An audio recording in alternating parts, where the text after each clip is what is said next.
मित्रांनो, आपण भोगणाऱ्या दुःखांमधून बाहेर पडायचं असेल तर आपल्याला क्षमेला समजून घ्यायला हवं. हे फक्त एक शब्द नाही, हा जीवन बदलणारा अलौकिक अनुभव आहे. पण खरंच विचार केलात का, क्षमा करण्याची क्षमता आपल्याला कोण शिकवतं? देव, धर्म, गुरु नाही, जीवनात येणाऱ्या कठीण प्रसंगांनीच. होय, खरंच. संत तुकाराम महाराज म्हणतात, योगाचं भाग्य म्हणजे क्षमा. हे साधं वाक्य नाही, यात एक असं अमूल्य तत्वज्ञान दडलं आहे ज्यानं राजांनी राज्य सोडलं, संतांनी देह विसरला आणि सामान्य माणसानं दैवी प्राण्याचं रूप धारण केलं. आजचा व्हिडिओ तुमचा आपल्या अंतर्मनाचा हा प्रवास जो नेईल देवापर्यंत. तुकाराम महाराज म्हणतात, कर्मचक्राच्या या भयंकर जगात शांतता, समता आणि करुणा क्षमतेच आहे आणि हेच भाग्य आपल्याला प्राप्त करायचं आहे. नक्की शेवटपर्यंत सोबत राहा, कारण हा प्रवास फक्त ऐकण्याचा नाही, तो अनुभूती घेण्याचा आहे, मनाच्या तळात खोलवर बसणारा आहे. मित्रांनो, व्हिडिओला पुढे जाण्याआधी जर तुम्ही चॅनलवर नवीन असाल तर चॅनलला पहिल्यांदा सबस्क्राईब करा, व्हिडिओला एक लाईक द्या आणि व्हिडिओ शेवटपर्यंत बघा. पहिल्यांदा आता अभंग समजून घेऊया. योगाचे ते भाग्य, क्षमा आधी दमा इंद्रिये, अवघी भाग्य येते घरा, देव सोयऱ्यात झालिया. मिरासीच्या म्हणत सेत नाही देत पिक उगे, तुका म्हणे उचित जाना, उगी सिन्ना काशाळा. योगाचे ते भाग्य, क्षमा म्हणजे काय? खरी योगसिद्धी म्हणजे क्षमाशील होणं. आधुनिक काळात आपण शांतीचा शोध बाहेर घेतो, पण ती आतल्या क्षमेत मिळते.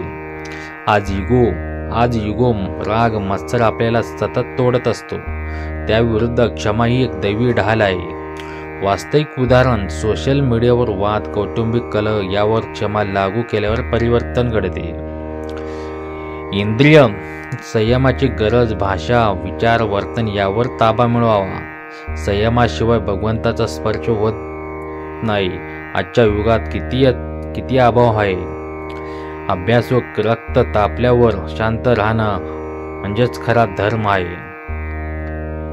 भाग्य करणं हे आपल्या कर्मावर अवलंबून आहे. देव हर घडी घरी येणार नाही जोवर मन साफ होत नाही. आपल्या घरात प्रेम, समजूत आणि क्षमा आली तर देव स्वतः येतो आणि दैवी सोबती. आज घरामध्ये विभाजन आहे, पण देवाला सोयरी करण्याची वेळ आली आहे. मिरास म्हणजे अधिकारशाही, वारसा पण फक्त म्हणणं कामाला येत नाही. धर्म, योग, भक्ती हे जन्माने नाही तर आचरणाने मिळते.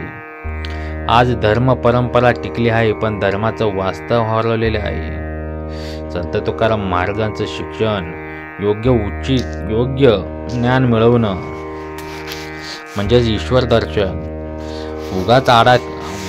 उगाच आडाखे करून काही मिळत नाही. योग्य मार्गाने चालले की जीवनात काय येतं हा संदेश तुकाराम महाराजांनी दिलाय. आधुनिक काळात अंधश्रद्धा, बाह्य आखाडे, आडाखेबाजी यावर सर्व संतांचा प्रहार केलाय. सिन्ना म्हणजे पोकळ वाया गेलेलं. जो आध्यात्मिक संयम, क्षमा न ठेवता फक्त नावापुरते धर्माचे यूट्यूब व्हिडिओ बघतो तोच सिन्नाच. आता मनाचं परिवर्तन घडवण्याची तातडी आहे. बाह्य धर्म नव्हे तर अंतर्गत योगाचा जागर असावा. जर तुम्हाला हा अभंग तुमच्या जीवनात लागू करायचा असेल तर आजपासून एक गोष्ट सुरू करा. मनातून क्षमा करून टाका. तुम्हाला दुखवणाऱ्यांना जशा असतील तसे राहू द्या. तुम्ही मुक्त व्हा. आजचा हा व्हिडिओ किंवा आवाज फक्त शब्दात नको तर तुमच्या मनात, आचरणात, प्रार्थनेत उतरावा. व्हिडिओ शेवटपर्यंत पाहिल्याबद्दल धन्यवाद. चॅनलला सबस्क्राईब करा, लाईक करा आणि भाकीत देणारा संदेश हा इतरांपर्यंत पोहोचवा. पुढच्या व्हिडिओमध्ये भेटूया संत तुकाराम महाराजांच्या आणखी एका अभंगावर सखोल प्रवचनासह. पुन्हा सांगतो, क्षमा करा, योग अनुभवा, देवाला सोयरा बनवा आणि भाग्य जोडा. धन्यवाद.